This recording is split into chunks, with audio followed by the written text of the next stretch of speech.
If you look at the ingredients on 90% of the brands here at the grocery store, it always has natural flavorings.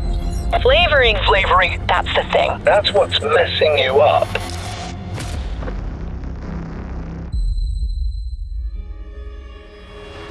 Americans add nearly 600 million pounds of flavorings to food every year, everything from your syrups to your spices to your sauces. And a lot of those foods are marketed towards kids, especially something like this little, quote, fruit snack has a lot of these flavorings in it. We see it time and time again from all the studies. Artificial flavorings have a very negative effect on children's behavior. There's enough science now to show that these shouldn't be in any products ingested by humans at all.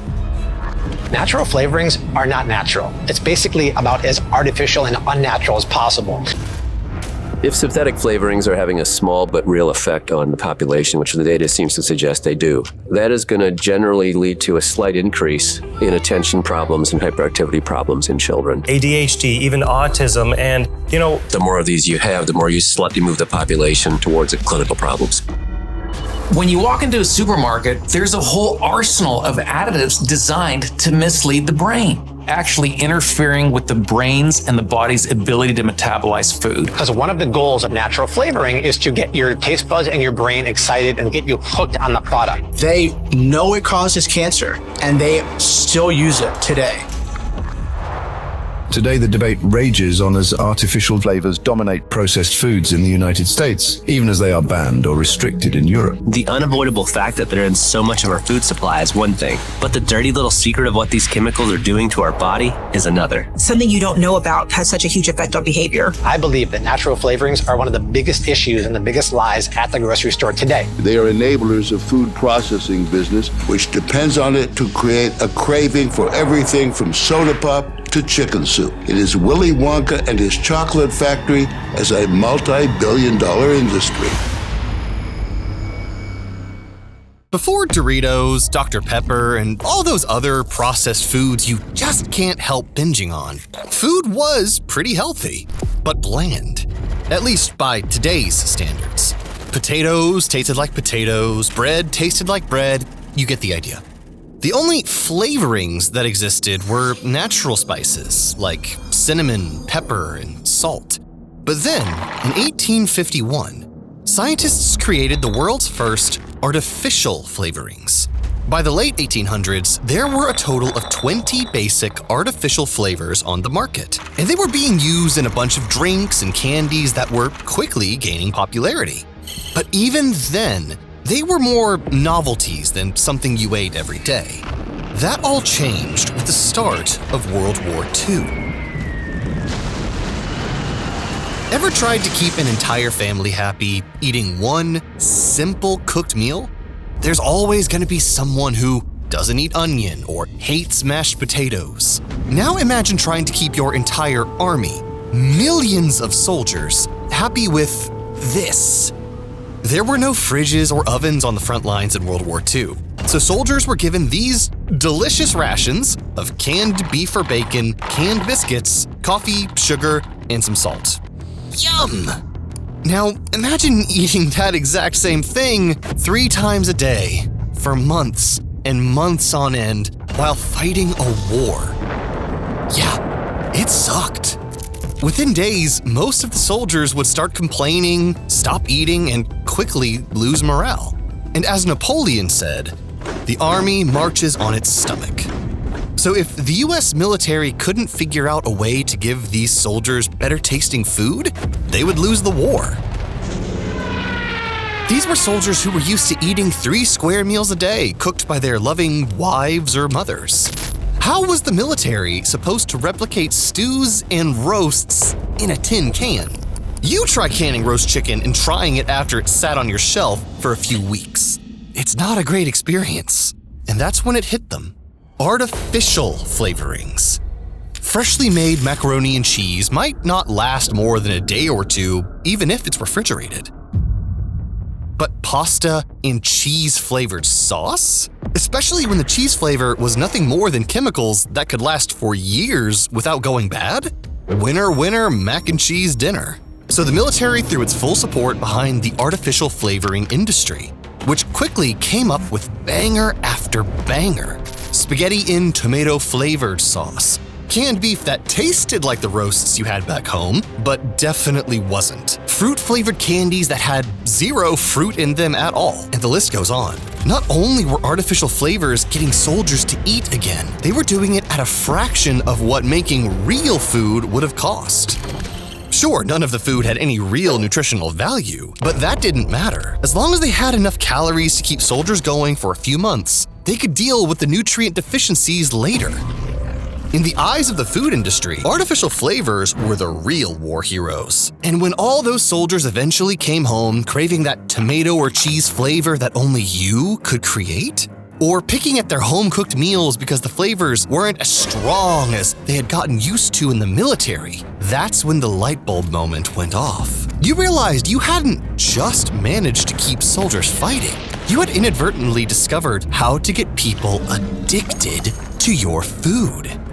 By using these delicious artificial flavors only you could make. You realized that if a few artificial flavors could get people hooked on otherwise cheap garbage food, how addictive could you make it if you really spent time optimizing everything about the processed foods you created? If you studied exactly what textures and tastes would keep people wanting more, you would basically be able to get the entire world hooked on your food products as if you were selling crack. And so, it became an arms race to find out what exact combination of flavors or textures would make the most addictive food. Starting with the most basic ingredients in all processed foods: salt, sugar, and fat. Welcome to Evil Food Supply, and this is how the world became addicted to processed food.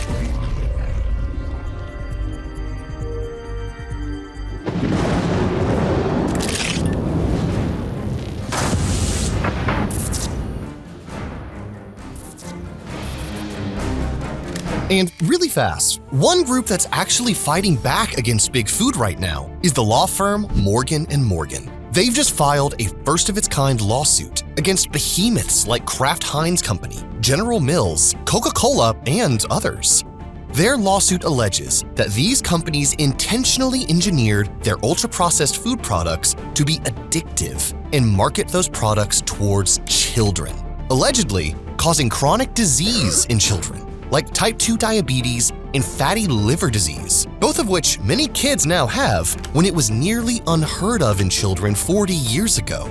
The complaint details the strategic and calculated actions that these companies allegedly took to target children with addictive ultra-processed foods, including internal memos, strategic meetings, and the extensive research they allegedly conducted to leverage our biology and neurology to create addictive substances.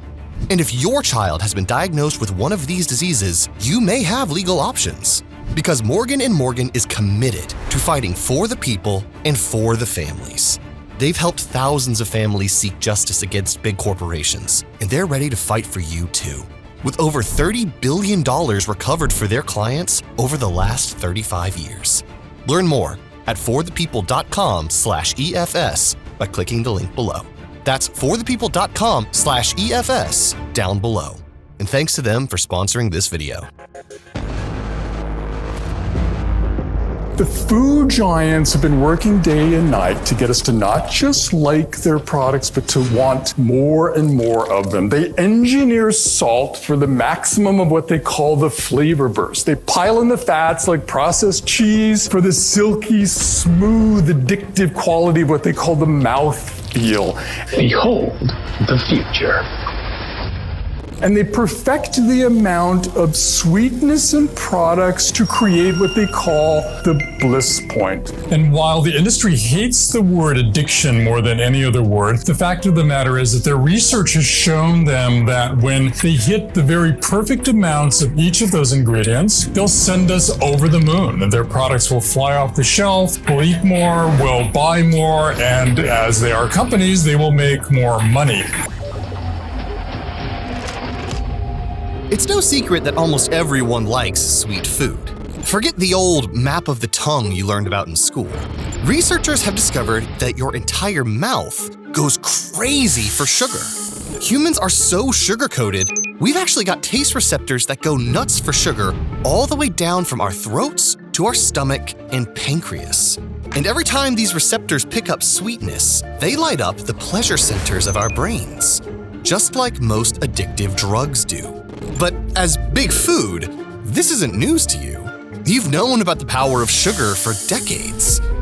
Back in the 1970s, a professor at Brooklyn College had done an experiment on rats to test to what lengths they would go for sugar.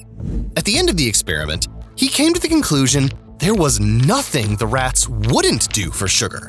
They went against every biological instinct as long as it meant finally reaching the sugary snack they craved. And when scientists took the sweet food away from the rats, they experienced withdrawal symptoms. The same symptoms people would experience when they stopped using drugs. But you didn't see this discovery as a warning. You saw it as an opportunity. If sugar was this addictive, what would happen if you put sugar in everything? That they've marched around the grocery store, as my dear scientist Julie Manola has taught me, adding sugar to everything that didn't used to be sweet anymore. Bread, yogurt, pasta sauce can have the equivalent of a couple of Oreo cookies with the sweetness in a tiny half-cup serving. And what this does is create an expectation in us that everything should be sweet. Even if food didn't taste sweet, it had sugar in it.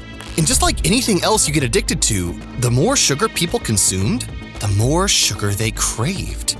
So, as Big Food, you started studying exactly how much sugar to add to sweet foods to make them irresistible. That a legend in the industry, Howard Moskowitz, trained in experimental psychology at Harvard, did recently for Dr. Pepper in creating a new version of soda, in which he started with no less than 61 levels of sweetness, each one just slightly different than the next. Subjected those to some 3,000 consumer taste tests around the country, threw the data in his computer, did his high math regression analysis thing, and out came charts like this furry one, where at the top of the curve is not like the dreaded middle C that kids get graded on in school. It's the perfect amount of sweetness, not too little, not too much, that will send us over the moon and their products flying off the shelf. They call it the bliss point. The point where food is just sweet enough to keep you wanting more. Put too much sugar in something and people won't keep wanting more of it. Too little, and they won't like it enough to keep consuming it. Suddenly, every processed food product on the market contained at least some form of sugar. Even traditionally salty food like chips or hot dogs or TV dinners. Because even though these salty foods may not taste sweet to us, our brains still react to the sugar that's in there, leaving us craving more after every bite. But that was only the beginning. Salt and fat got the same treatment. All sorts of unnecessary amounts of fat and salt were added to give food the perfect balance and texture to make them as addictive as possible to us. But you weren't just eyeballing these ingredients and hoping for the best. You had teams of scientists working on the exact blend of sugar, salt, and fat to make your foods irresistible. These companies rely on deep science and pure science to understand how we're attracted to food and how they can make their foods attractive to us. Francis McGlone was a pioneer, one of the first neuroscientists to work in the food industry. He spent 10 years doing neuroscience for Unilever, one of the world's largest food companies. As a basic neuroscientist, I was able to look at the mechanisms that basically drove preference for various types of food. They want you, at the end of each product, to reach for the next one and put it in again. It's called vanishing caloric density. Vanishing caloric density applies to those things like Cheetos that melt in your mouth. And what happens is then that your brain gets fooled into thinking that calories have vanished. And you're much more apt to keep eating before the brain sends you a signal, hey, you've had enough. That was the aim with salt, sugar, and fat. If you could create a food that lit up all the right zones in people's brains, the zones associated with pleasure, and that never really made you feel full, you'd have a product that people never stopped eating. But you had one more problem: how to make people want to eat and drink your products in the first place. You were pumping all your food full of unnaturally high levels of sugar, salt, and fat. But if everything just tasted salty or sweet, people would get tired of eating your products. Just like the military in World War II, you needed to make the same basic ingredients taste different and exciting to keep people eating. And that's where the wonderful world of artificial flavors came in.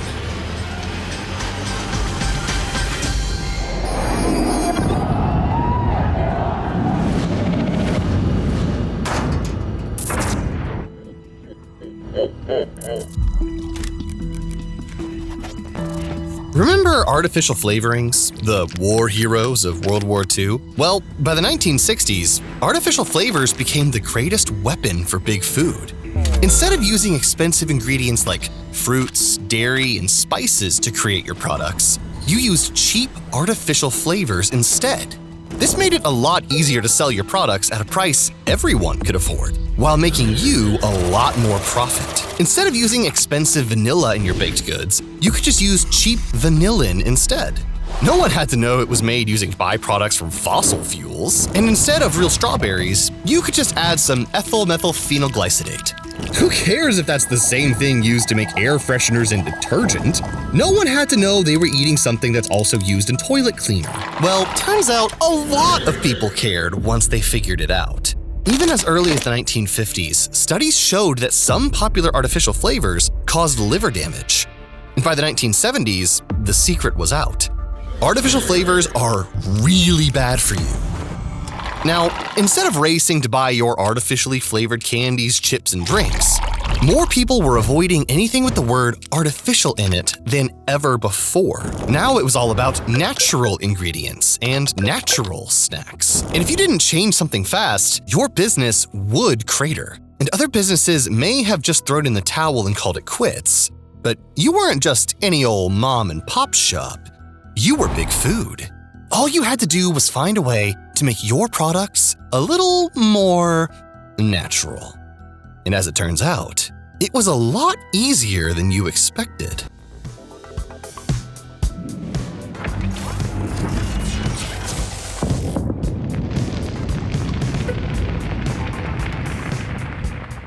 Imagine biting into your favorite strawberry-flavored snack. That sweet, fruity taste. It's natural, right? Delicious! Well, that's what it says on the label. No artificial flavorings. Natural flavorings only. Almost makes you think they just squeezed some strawberry juice into your snack and boom, a burst of delicious, healthy flavor. Yeah, not so much. Because in many cases, that sweet, juicy strawberry taste that's labeled natural comes from a bunch of not-so-natural chemicals combined with castoreum. And that's not some fancy plant extract or strawberry essence, by the way. Castoreum is secreted by the castor sacs near a beaver's anus. Wait, what? Yes, you heard that right. The castor sacs near a beaver's anus. Up until the 1980s, castoreum was one of the main ingredients used to create natural strawberry flavorings. So if you grew up in the 80s eating Frankenberry cereal or any other naturally flavored strawberry products, chances are you probably got a little beaver butt juice with every bite. But even if you took the time to read the ingredients in your favorite childhood cereal, you would never actually find any mention of castoreum or beaver butt juice at all, because it would simply be hidden in the ingredient natural flavorings. Even though they may take something that is naturally derived, it could have been a compound from an apple, for example, and not the actual apple. And then once they get that certain compound from whatever they're taking it from that's naturally derived, they then can alter and do things within a lab setting and still call it natural flavors. And that's exactly how Big Food wanted it. You see, once everyone realized how bad artificial flavorings are, and Big Food realized it needed to go natural or go broke, Big Food came up with a genius solution to the flavoring problem. You see, the FDA doesn't have a legal definition for the word natural. And when it comes to natural flavorings, the only real rule is that just one of the main ingredients needs to come from some or other natural source, like a plant, animal, fruit, or vegetable. They are plotting how to move the flavors they find in this grove to your supermarket shelf and then on to your stomach. I can see it in a sport drink. I can see it in a flavored water. When they find something they like, they extract its flavor molecules from the fruit on the tree. Then back in the lab, they mimic Mother Nature's molecules with chemicals. Essentially what you do is you take whatever this smells like and copy it. And then I suppose you could, if you choose to, you could quote unquote improve on it. So basically, you could take any sort of natural juice or essence, even if it comes from a genetically modified plant, process it beyond recognition, add between 50 and 100 artificial chemicals to it to make it taste the way you want, process it some more until it's basically exactly the same thing as your artificial flavors, and then sell it to the masses as natural while marketing your new product as healthier than ever. And to no one's surprise, your new strategy worked. Who could resist the delicious, too good to be true artificial taste of banana when the label literally tells you it's natural? And who was going to question why their new natural butter popcorn tastes exactly the same as the old artificially flavored one? It says natural flavor on the box. Obviously, there's just real butter in here, right? Big Food had pulled off the hoax of the century, convincing billions of people around the world that your natural flavors were actually natural. You even managed to convince people that your zero-calorie natural sweeteners were perfectly safe to use and just as delicious as real sugar. And with nothing standing in between you and lab-grown flavors anymore, you were free to make your products even more addictive than before. And because these processed foods taste sweeter, saltier, more umami than natural food ever could, while being cheaper, by 2018, nearly 60% of all the food Americans ate are ultra-processed foods.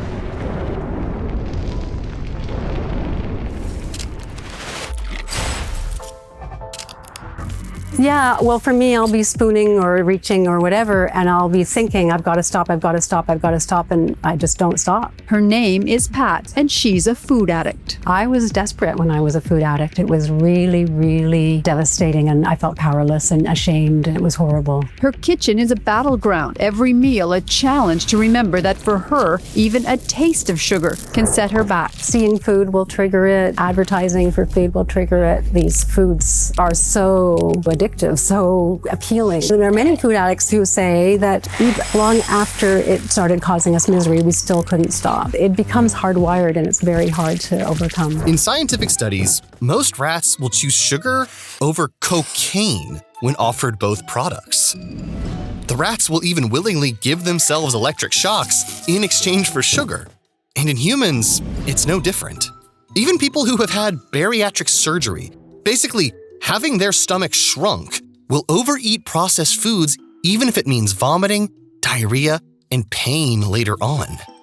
None of this happened by accident, though. My name's Chris Van Tulliken. I'm an NHS doctor, I'm a scientist, and I'm part of a growing group of doctors and academics who are increasingly worried about the effect that the global food system is having on all of us. When it comes to obesity, the way that we've understood the problem is it's a failure of willpower. People are just making bad choices, they're somewhat lazy, it's basically their fault. This is American government data for men and women of all different ages, the different lines of different ages for obesity. What you see is between 1960 and 1975, there's a fairly steady percentage of obesity in the population. But in the mid-1970s, obesity starts going up in all of the groups simultaneously. Now, if you're saying willpower is responsible, what you're proposing is that all of these groups of people simultaneously lost moral responsibility, and that's not plausible. Something else happened to our food in the mid-1970s to make it irresistible to people. In the 1970s, it was that discovery that specific combinations of salt, sugar, fat, and flavorings can get people addicted to processed food. Fresh, crunchy. But since then, Big Food has only gotten better at making their products impossible to resist. So that as soon as you finish one bite of their processed trash, you immediately feel like you need to take another. And we've all been there. You tell yourself just one more cookie, just a couple more chips, and before you know it, you've finished the pack. Well, yeah, how come I can't stop eating them? I don't know, hon. I love them. And it's not just food. they've given the naturally addictive treatment to everything they produce. Their inspiration, the greatest flavorist of them all, Mother Nature. Like an artist going to Rome or something. But the ultimate purpose is to sell more soft drinks or whatever. In our fruit flavors, we want a burst in the beginning and maybe a finish that doesn't linger too much so that you want more of it. It's going to be a quick fix. That suggests something else. Addiction. Exactly. You're trying to create an addictive taste. Something that they want to go back for again and again. Food companies know that flavor is what makes repeat customers. So they commissioned Givaudan to create what they hope will be a mouth-watering taste. It makes you want to eat this again and again and again, okay? It's like sex. You know, you want to do it over and over again until you get a headache. So the next time you go grocery shopping, take a look at the ingredients list for one of your favorite healthy processed snacks. The one with natural flavors written across the front label. If there's natural flavoring listed anywhere in that ingredients list, now you know that there is nothing natural about that. And that product was specifically created to fool you into thinking that it's healthier than the rest, while making it taste so unique, so different, that you just can't get the same flavor anywhere else. We're eating fat on sugar on fat with flavor. You have to ask yourself, is it really food? These flavors are so stimulating. They hijack our brain. Of course, food has to be pleasurable. It has to be desirable. But look around this country, and what do you see? Ask the rest of the world how they view Americans, and they will say, we don't want to look like them. Ultra-processed food is industrially processed, and its purpose is to make profit. More than half of our calories are coming from ultra-processed foods, items highly manipulated and filled with chemicals. Ultra-processed foods, they are everywhere. One of the most common side effects today, because of these ultra-processed, ultra-flavored foods, is magnesium deficiency. From the constant stress of our careers to depleted soil and food supply, to the fact that most of these ultra-processed foods don't contain any magnesium-rich foods in them, like seafood. And you have the perfect recipe for half of all Americans being magnesium deficient. And because magnesium is crucial for so many hormones in the body, being low on it leads to anxiety, muscle cramps, weakness, obesity, and heart problems. That's why supplementing it is so important, since it's hard to get enough from the food we eat. If you've taken magnesium supplements before, you know how calm and relaxed they make you feel when you take it before bed. It really helps with falling asleep. But the problem is, taking magnesium supplements can take a while for you to feel it, and can be annoying. That's why we created our Evil Goods Magnesium Tallow Body Butter, where all you have to do is rub it on your feet before bed, and you feel the calming effects of magnesium almost instantly. This is because, like nicotine patches or testosterone patches, the magnesium gets absorbed safely into your skin, so that you can replenish some of your magnesium and have a peaceful rest. You can buy it now by clicking on the second link below. We made this magnesium tallow body butter because we really liked magnesium creams. But all the ones on the market were made with the same terrible chemicals that commercial skincare products are made with. And just like how magnesium can be absorbed by your skin, these other bad chemicals can too. So that's why we made ours with tallow and other ingredients that are recognized as safe by the Environmental Working Group, a nonprofit that independently validates how toxic or non-toxic personal care product ingredients are. So click the second link below to buy your magnesium tallow body butter now. And we promise you, you are going to be amazed the second you try it. It also massively supports this channel. So click the second link below, and we'll see you in the next one.